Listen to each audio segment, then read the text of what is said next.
We could use your help keeping the Omaha History Podcast going. Please consider becoming a patron for as little as $1 a month. Go to patreon.com/Omaha. That's Patreon. It'll help pay the light bill. Welcome to the North Omaha History Podcast with noted author and historian Adam Fletcher Sasse. Each week, Adam takes you on a guided tour through Omaha's dynamic past.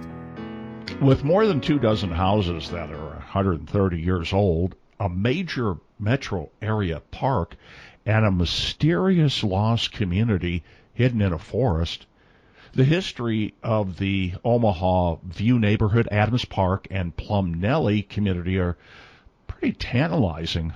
So tell us about that, Adam. A long, long time ago, there were parts of Omaha that we can't imagine being out in the country. It's just hard to wrap our head around that. But Steve, the story of the entire Omaha View neighborhood begins by thinking about it being on the edge of the city. Omaha View neighborhood starts at 30th and Lake, which today a lot of people consider to be the inner city of Omaha, Nebraska. Not just because it's African American, which, you know, a lot of white people mistakenly think that anywhere that African Americans live must be the inner city, quote unquote. But in reality, it is literally in the middle of the city. It is in the middle of Omaha. But there was a time that the Omaha View neighborhood at 30th and Lake was the very skirt of the city of Omaha.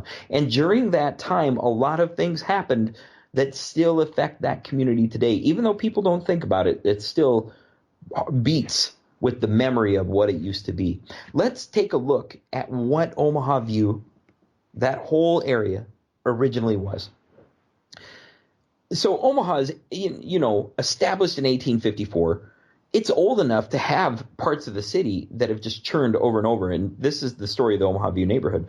The original North Omaha, as it stood, began at Dodge Street. That's where my work begins in writing North Omaha history and researching North Omaha history. But when it was built, anywhere north of Douglas Street, anywhere north of Dodge, anywhere north of Capitol Avenue, these places were considered North Omaha. It took work to get into downtown Omaha, even those 6 blocks, because folks were walking and riding horses and taking their buggy into town.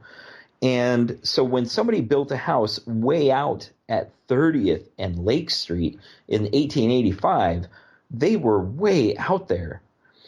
In between those neighborhoods, in between the Omaha View neighborhood and downtown and the near north side, there was the Kellam Heights neighborhood. There was the Long School neighborhood. There was the Montclair neighborhood, all established in the 1870s and 1880s. At 30th and Parker, and later 33rd and Parker, there was blacksmiths, there were stoneworkers, there was taverns, there was a drugstore and a cemetery, the Prospect Hill Cemetery, all established in the 1860s. But beyond that, just to the north, was this area comprising the Omaha View neighborhood. In 1873, that area was annexed into the Omaha city limits, and it was 1885 when that neighborhood was platted, meaning it was mapped out for development. The lots were laid out, the sizes were determined, and everything started to come around. There was a man named James C. Winery, Dr. Winery. He was a South Omaha dentist, and he bought a large estate. His estate extended from a house that he built, a farmhouse, at 30th and Miami, all the way up to Bedford Street, all the way from 30th Street west to where we know the Beltline Railway is today. 1885, Dr. Winery put his estate in. He had a vinery there. He grew wine grapes there. He had land platted for fields, and he rented out to farmers. And he had this whole estate happening all along 30th Street. Well, that land today is part of the Omaha View neighborhood on the north side. Miami Street is the north side of Omaha View neighborhood. So it goes from Lake to Miami, from 30th Street all the way over to the Beltline Railway. And that makes up the Omaha View neighborhood. Dr. Winery's estate went from Miami north to Bedford. That includes all of Adams Park. But it also included a chunk of land that went west of the Beltline Railway. That land was all a forest. And that forested land, in the 1940s and 50s when they were plotting the Adams Park, that forested land was ideal to be part of the park. But it didn't become part. Instead, they left it. Let's get to that in just a minute. But first, I want us to think about the Omaha View neighborhood. This neighborhood in 1885 started to fill in with houses.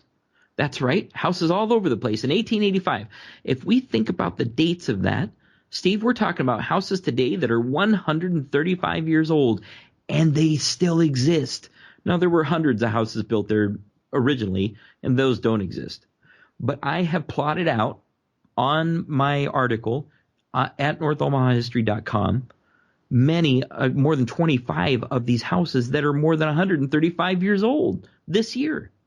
They're on Maple Street, they're on North 30th, they're on Corby, they're on Miami, they're on Ohio Street, and they're on Lake Street. And these joints are just as old as anything in the rest of the city. They're some of the oldest houses in all of the city. It's super exciting to me that so many exist. Now, of course, since it's North Omaha and the city of Omaha doesn't routinely acknowledge the age of North Omaha, and a lot of these surveys that are done by the Nebraska State Historical Society, also called History Nebraska, they don't count North Omaha neighborhoods for some reason or look into the depth and the history of a neighborhood like Omaha View. These houses aren't protected. They aren't listed on the National Register of Historic Places. They aren't acknowledged as official Omaha landmarks. But I'll tell you what, Steve, a worker's cottage that has 775 square feet that was built in 1885 is a memorial, and it still stands today. It's a memorial to the work that went into building Omaha, Nebraska. And that it still exists is something that we need to honor and hold up. That there are homes that were built by doctors that are right on North 30th Street that are 135 years old. We need to acknowledge those. Now, going back to Dr. Winery, he built his farmhouse right there at 30th Street, and it still stands today. I'll get into what happened to it in just a minute. But first, let's take a look at the rest of the neighborhood. The citizens in the Omaha View neighborhood early on, they were mostly working class homes. There were a few larger upper middle class houses that were along the corners on 30th Street. They were folks who were determined to have a nice lifestyle in their far-reaching neighborhood way out on the edge of the city. They put together the Omaha View Improvement Association, and they started lobbying the city of Omaha to pay attention to them out there on the edges. They wanted street paving, they wanted curbs and sidewalks and street lights, and they wanted all of the amenities of a normal neighborhood that might be in South Omaha, that might be in the near north side, that might be anywhere else inside of the Omaha city limits. They wanted all of that because they were taxpayers, they were homeowners, and they were folks who were working for this better lifestyle for themselves. Well, it ended up working.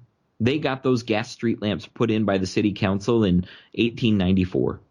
In 1898, they held a meeting to demand the Omaha Street Railway improve service to their neighborhood, and lo and behold, eventually the streetcar went right up 30th Street, right to the Omaha View neighborhood and beyond. In 1902, the Omaha View Improvement Club became the Omaha View Improvement and Political Club, and they became determined to exert their force. In 1903, the city council granted them the possibility of extending a boulevard through their neighborhood. Everybody wanted a boulevard at that point. Boulevards were they were for convenience at the turn of the century, what we imagine highways are today. They saw these nice, beautiful, winding boulevards happening in Florence, happening on Lincoln Boulevard in Mid-City, happening in South Omaha, and they wanted one of those right through their neighborhood, and the city said, hey, it might happen. So the Omaha View Improvement and Political Club kind of backed off a little bit, but they ended up building a clubhouse at 32nd and Corby Streets. That's that kitty corner to the original schoolhouse for their neighborhood, the school which was named the Omaha View School. The Omaha View School was built in 85 with bricks, and it was a nice little building, but it only had 4 schoolrooms, and they needed a new one. So they began lobbying the city for a new school. We'll come back to that in just a minute. But the Improvement Club continued to rally and pull for what they needed. Eventually, water, gas, and electricity was all extended to the Omaha View neighborhood, along with the new telephone system that was coming around. There was complaints in 1907 of the toxic smoke coming from the Asarco smelter downtown, and they let the city council know that. At the last meeting of the Omaha View Improvement Club in 1907, it was declared that smoke from the smelter is ruining one of the finest residential districts in Omaha. So they really made their voices heard, and they really pulled for change. They wanted a new park just south of their neighborhood, pulling for the rest of the district that was around Prospect Hill, south of Lake Street, west of 30th. They wanted that area to all become a city park so that the cemetery would be protected, but also so that their neighborhood would have a nice large park. They didn't get that. But later on, this played into the founding of the Adams Park that was built just to the north of their neighborhood. So you had this really active community improvement club. You had actually winning change from the city of Omaha. You had the development of all these homes throughout the community and all these active civic members. When an ice cream shop tried to open in the neighborhood in 1920, they got opposition from the improvement club, who wrote a letter to the city council health commissioner and said, this place that they're trying to put the ice cream shop used to be a chicken house. They didn't want a chicken house ice cream shop in the neighborhood, and lo and behold, it wasn't built that way. With the lynching of Will Brown in 1919, the near north side started to empty out, and all of the neighborhoods around the area were affected by this white flight. They were emptying out of white people, and white flight affected all the neighborhoods around the near north side.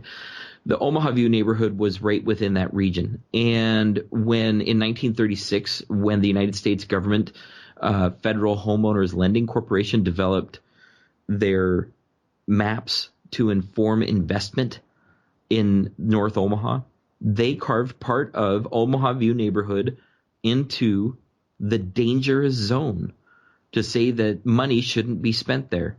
It wasn't designated as dangerous because it was particularly violent or any kind of involved in any crime.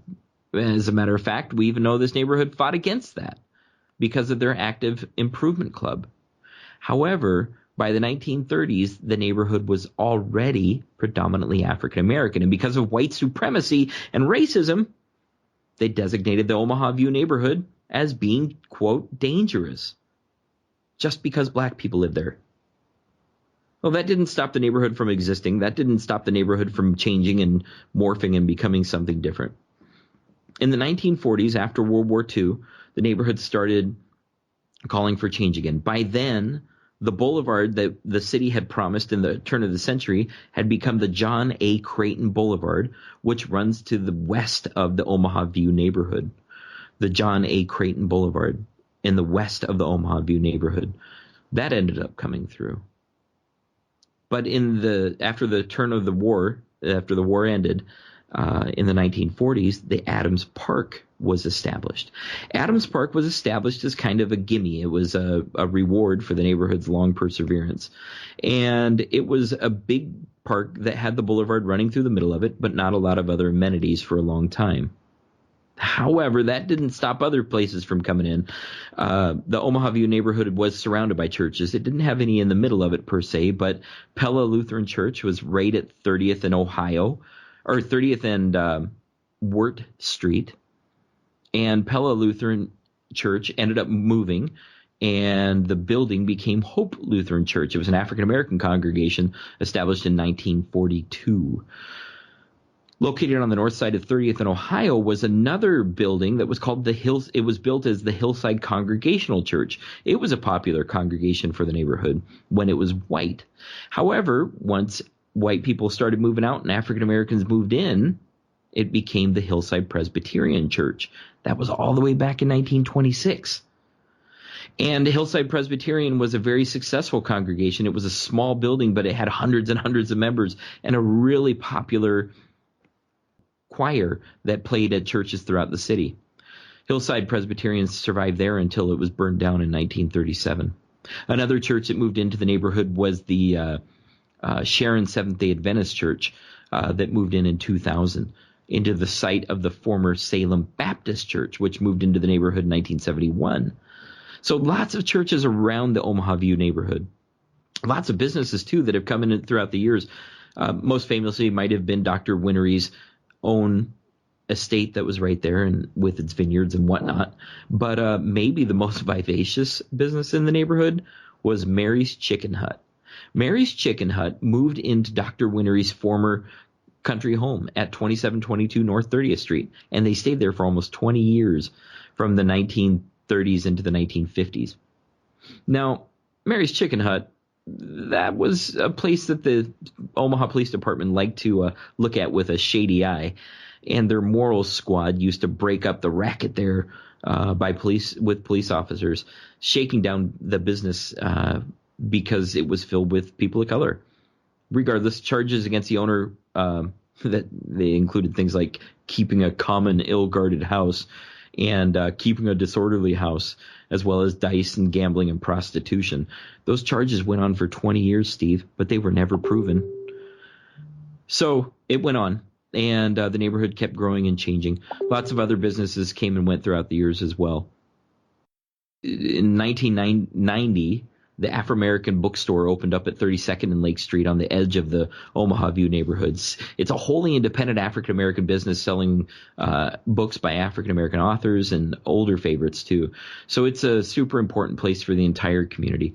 In 2008, the Urban League of Nebraska opened up their offices at the intersection of 30th and Lake on the edge of the Omaha View neighborhood. But we would be remiss not to mention more about the Omaha View School. Like I said, it opened up as a 4-room brick schoolhouse in 1885 at the corner of North 32nd and Corby. However, it grew really, really fast. And by 1902, with the boundaries of the Omaha View School bringing in more students, they needed a place that wasn't so old and that could hold their actual students.